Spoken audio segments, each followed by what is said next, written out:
Hi guys, Mrs. Stratton here. Today I'm reading Chapter 4 of Restart by Korman, read with permission from Scholastic Publishers. Chapter 4, Brendan Espinoza. The impressive breadth and diversity of wildlife in the modern middle school is on display nowhere more than in the lunchroom. Here we see the species Cheerleaderus maximus grazing in her native habitat, the salad bar. I focus on Brittany Vandervelde and Letitia Butts as they make their delicate selection of lettuce, cucumber, and tomato slices. As I shoot, I balance the flip cam on my forearm to keep it steady. Everything looks better on YouTube when the camera work isn't all jumpy.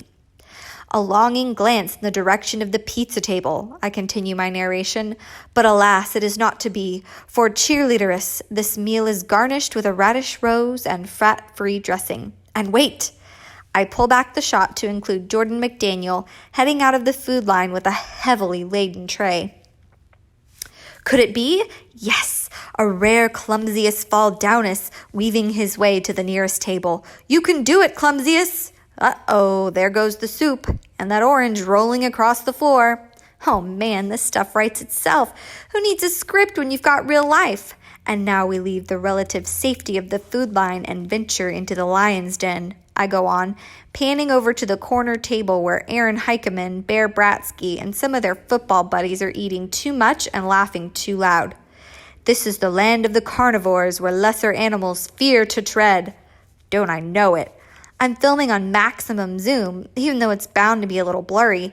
I sure don't intend to get any closer and get fed my own video camera.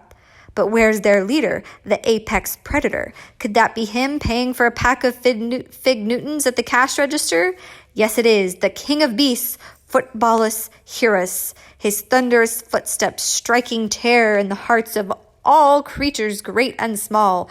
Watch him make his majestic way to... As I pan my flip cam to follow Chase Ambrose's path to his football buddies, he disappears from the frame. I frown. He's not going over there. He said that he's headed to somewhere else. I get him back into the shot and struggle to continue my voiceover. But wait, mighty Footballus has changed direction. He's taking his mighty self to a different table for reasons known only to his supreme mightiness. He's coming. Oh my God, he's coming here. I whip the camera away fast enough to leave a trail of burnt air hanging in the cafeteria. He's right opposite me, larger than life, holding his tray over my table. Why is Chase Ambrose coming anywhere near lowly me? Does he know I'm making fun of him and his friends in a YouTube video? If so, I'm dead. No ifs, ands, or buts. My last interaction with him was the time he and his co-Neanderthals stood me against a tetherball pole and then played an intense game, the rope whipping around me until I was trussed up like a turkey. I'd probably still be there if the sanitation workers hadn't come to empty the dumpster that day. Actually, I'm lucky I wasn't in the dumpster. Those jerks bullied Joel Weber so badly that his folks finally sent him to a boarding school. Is anyone sitting here? Chase asks. I glance up, expecting to get a face full of something. He's standing there looking like he's never laid eyes on me before. My mind screams, "Red alert! Red alert!" But aloud I say, "Help yourself." He takes a seat and then actually spreads his napkin across his lap, just like a civilized person. Although, I look down at my own lap, no napkin, and probably none on any lap in the entire cafeteria. This is the weirdest thing that's ever happened. Unless, could the rumors be true? It was the biggest news in town that the great Chase Ambrose fell off his roof and landed on his head this summer. You can still see the cuts and scrapes on his face and his arms in a sling, but the gossip around school is that the guy actually has amnesia. He doesn't remember anything from before the accident. I thought it was just a rumor, but what other explanation could there be for why he's sitting here with me instead of with his football friends, and acting like a human being, no less?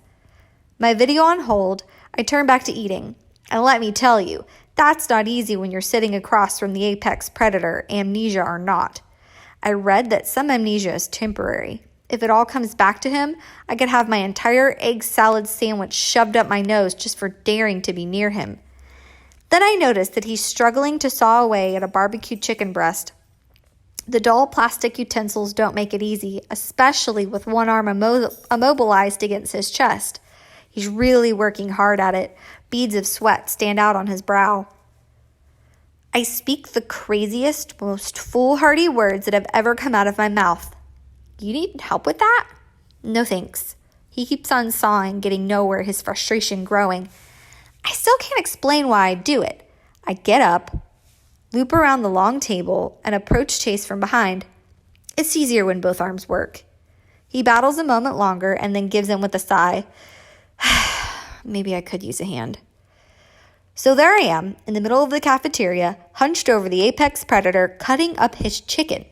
At one point, Shoshana Weber passes by and shoots me a look that perfectly combines shock, amazement, and disapproval.